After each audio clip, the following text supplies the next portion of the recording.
Então vamos fazer a leitura aqui do Apocalipse 19. E depois dessas coisas, ouvi no céu uma grande voz de uma grande multidão que dizia, essa grande multidão são os salvos já, ao toque da última trombeta, que já ressuscitaram, tá? Então, Deus, ele agora está contando detalhes, como eu já fiz na live passada, falando sobre a queda daquela mãe das abominações, daquela entidade que também está ligada a Satanás, né? Que ela influencia Satanás e que sempre influenciou os reis da terra.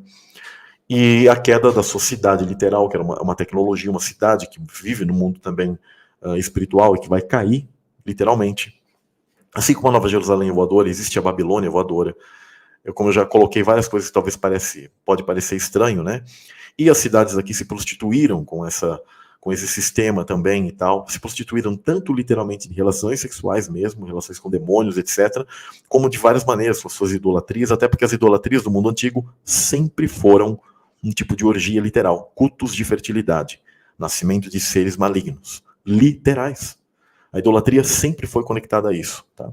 Por isso que Deus ele sempre usou a questão, e ele sempre vai usar os termos de prostituição e fornicação e etc e tal. E aí diz, aleluia, que dizia, aleluia, a salvação e a glória, a honra e o poder pertencem ao nosso Deus. Porque verdadeiros e justos são seus juízos, pois julgou a grande prostituta, que havia corrompido a terra com a sua fornicação, com a sua prostituição, e das mãos dela vingou o sangue dos seus servos. E outra vez disseram, aleluia, e a fumaça dela sobe para todo sempre. E os 24 anciãos, ou seja, já daqueles que já estão, desde os primeiros capítulos sendo mencionados, tá? Estão no mundo atemporal. Os 4 seres viventes prostraram-se e adoraram. Esses 4 seres viventes são 4 anjos, os grandes arcanjos, tá? E adoraram a Deus, que estava sentado no trono, dizendo, amém, aleluia. E saiu uma voz do trono que dizia, louvai o nosso Deus, vós todos os seus servos, e vós que o temeis, assim pequenos como grandes. Ou seja, todas as hierarquias, tá? Pessoas de todas as classes, etc., todos os anjos. E ouvi como que a voz de uma grande multidão, e como que a voz de muitas águas, e como que a voz de grandes trovões, que dizia, aleluia, pois já o Senhor Deus Todo-Poderoso reina. Ou seja, ele tem o controle naquele mundo atemporal. E a plenitude de tudo isso, vai se dar agora como que eu posso dizer? Quando as taças, elas matarem a todos, ele vai dizer assim, olha, louvem o Eterno, porque tudo aquilo que ele prometeu, né, se cumpriu. Regozijemo-nos e alegremo-nos e demos-lhe glória, porque vindas são as bodas do Cordeiro, e já a sua esposa se aprontou. E foi-lhe dado que se vestisse de linho fino, puro e resplandecente, porque o linho fino são as justiças dos santos. Então aqui explica que essa esposa do Cordeiro, ela está ligada a algo macro, tá? Satanás, ele teve uma entidade, uma consorte literal. Agora, ocorre aqui, isso eu ainda não quero tratar com vocês, mas Jesus, ele possui um corpo macro, um tipo de casamento diferente que foi dado a ele, onde nós formamos esse corpo. Agora, eu quero salientar o seguinte, os homens, tá? Nós que somos homens masculinos e ressuscitaremos, nós somos linhagens de reis e sacerdotes. Preste bem atenção que a Escritura ela não fala linhagens exatamente de sacerdotisas. As mulheres, elas exercem um tipo de sacerdócio dentro de si, na casa, tá? Porque a casa é como um tipo de templo. O teu corpo é um templo. Tudo isso é bíblico, tá? E vocês, mulheres, levam a arca da aliança no ventre. Tá? O ventre de vocês, o útero, é uma alusão já à arca da aliança. O feminino está ligado a isso, a figura do Espírito Santo está ligado a isso. Só que é interessante que o exercício de sacerdócio, ele é algo masculino naquilo que é o reino de Deus. Ele está ligado aos homens como reis e sacerdotes. E as mulheres formam um tipo de corpo. A verdadeira noiva, né, está ligado a Jerusalém, tá? E ao grupo de mulheres que se casam com o Cordeiro. E aí é para que vocês peçam, aí é algo pessoal de vocês, orem e peçam a compreensão disso, vocês se casam com Jesus. As viúvas, tá? Às vezes as mulheres, as viúvas, às vezes falam, por isso que a Escritura fala que Yahweh é seu marido, porque o termo Yahweh no Velho Testamento inteiro, tá? O tetragrama, ele alude a Cristo. Não é a figura exatamente do Pai. É como um sobrenome que Deus, o Pai, deu a Cristo tá, a ele, para que ele fizesse uso em todo o Velho Testamento. Então, quando fala que ele será seu marido, é porque ele tem um tipo de casamento diferente, de união. E algumas pessoas falam assim, Samuel, é só simbólico. Ok, mas peçam a Deus para que vocês compreendam todo o mistério disso. Há coisas muito profundas, mas não cabe a mim. Bom, vou colocar aqui para vocês. E diz, e a sua esposa já se aprontou, e foi-lhe dado que se vestisse de linho, ou seja, corpos de glória, tá? Só com vestes se adentra nessa festa, tá? Todos os convidados, etc. E disse-me, escreve, bem-aventurados, felizes, aqueles que são chamados à ceia das bodas do Cordeiro. E disse-me, estas são as verdadeiras palavras de Deus. Eu lancei-me aos seus pés para o adorar. Isso é um anjo que está falando, tá? Com João. Mas ele disse-me, olha, não faças tal. Não faças tal, sou teu conservo e de teus irmãos. Olha só. O anjo ele está deixando muito claro que ele faz parte dos irmãos. Nós somos irmãos dos anjos, somos anjos. Aqui está mais um verso claro que somos parte da mesma filiação.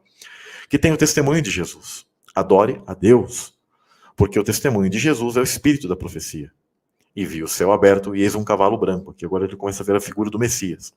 O que estava sentado sobre ele chama-se fiel e verdadeiro. Julga e peleja com justiça. E os seus olhos eram como chama de fogo, e sobre a sua cabeça havia muitas coroas, diademas, pedras preciosas. E tinha um nome escrito, que ninguém sabia senão ele mesmo. Ele tem um código, um nome que só ele e o Eterno deu a ele, tá? E só ele sabe. E estava vestido de veste tingida em sangue, e o nome pelo qual se chama é a palavra, o verbo, o DNA de Deus. Cristo, ele é o gabarito, ele é aquele que, a partir dele, há linhagens, tudo é recriado. E seguiam-no os exércitos no céu, em cavalos brancos, e vestidos de linho fino, branco e puro. Ou seja, as hostes. Aí você consegue fazer o link de Yahweh, dos exércitos, Yahweh, Sabaoth. Né? E aí vocês vão dizer assim, não é o Pai ali? Na verdade, o Eterno, ele conferiu a Jesus todo o poder e governo de todas as coisas, exceto acima de Deus, tá? Mas ele conferiu isso tudo completamente a Cristo.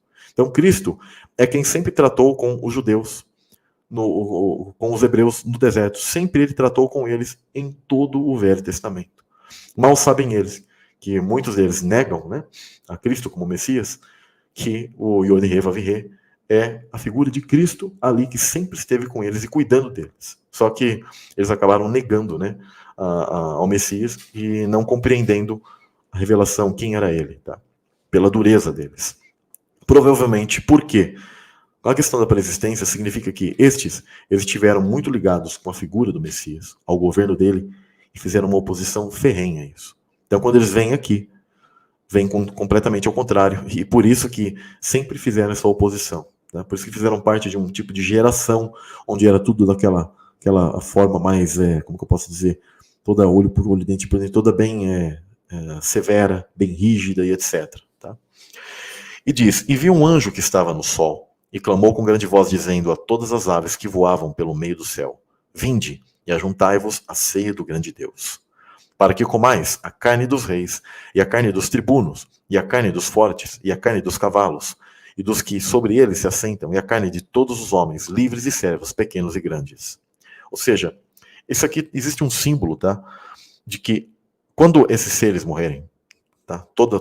Houver esse Armagedon, esse Gog e Magog, a energia que vai ser exalada da Terra, ela vai ser grandíssima.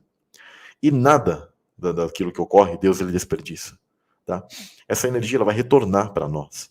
Esse símbolo aqui não se trata apenas de aves que nós conhecemos, de animais, até porque a Escritura ela mostra que esses animais eles, morrerão, né? E, na verdade, aqui é uma simbologia. A Escritura ela usa muito a questão de aves para anjos. Tá? Numa outra live que eu fiz, eu tinha separado várias passagens que mostram que essas aves elas estão sendo simbolizadas por anjos, ou anjos simbolizados por aves. Né? E, na verdade, significa que nós, todo o exército de Cristo, se alimentará literalmente de um banquete de energia. Vai ser como se fosse o golpe contrário daquilo que eles sempre se alimentaram, da carne física e sangue dos profetas, dos eleitos, etc., né, daqueles que servem a Deus, será um efeito contrário. Não que você vai pegar a carne física do mundo material aqui, mas a energia que será exalada retornará para os eleitos, para os salvos. Tá? Nós nos fortaleceremos. Eu sempre dou o exemplo disso, porque quando eu lembro quando jogava videogame, tinha aqueles jogos onde você está combatendo algum tipo de inimigo e tal, e aí aquele inimigo se transforma numa espécie de energia que vai para o teu corpo. Porque de onde os caras tiraram essa ideia, né, em videogames ou filmes mesmo, né, mas principalmente em videogames. E aquilo vai tipo fortalecendo e você vai ganhando pontos. É a mesma coisa do mundo espiritual, né? É que todas essas coisas são sombras daquilo que são memórias, e as pessoas criam isso em jogos, em filmes, em séries, em conteúdo, em quadrinhos, em livros e etc. Na verdade, tudo isso são memórias de uma realidade espiritual que ocorre. Aliás, os demônios eles se alimentam da energia das pessoas, mas as pessoas pouco imaginam, né? Então, nós muitas vezes esquecemos que isso ocorre. E eles se alimentam mesmo da energia das pessoas. Dando continuidade. E vi a besta e os reis da terra e seus exércitos reunidos para fazerem guerra àquele que estava sentado sobre o cavalo e seu exército, ou seja, a guerra contra Cristo, tá? Sempre mostrando novamente a cena da guerra. E a besta foi presa, e com ela o falso profeta, que diante dela fizera os sinais com que enganou os que receberam o sinal da besta e adoraram a sua imagem. Estes dois foram lançados vivos no lago de fogo que arde com enxofre. E os demais foram mortos com a espada que saía da boca, que estava sentado sobre o cavalo, e todas as aves se fartaram das suas carnes.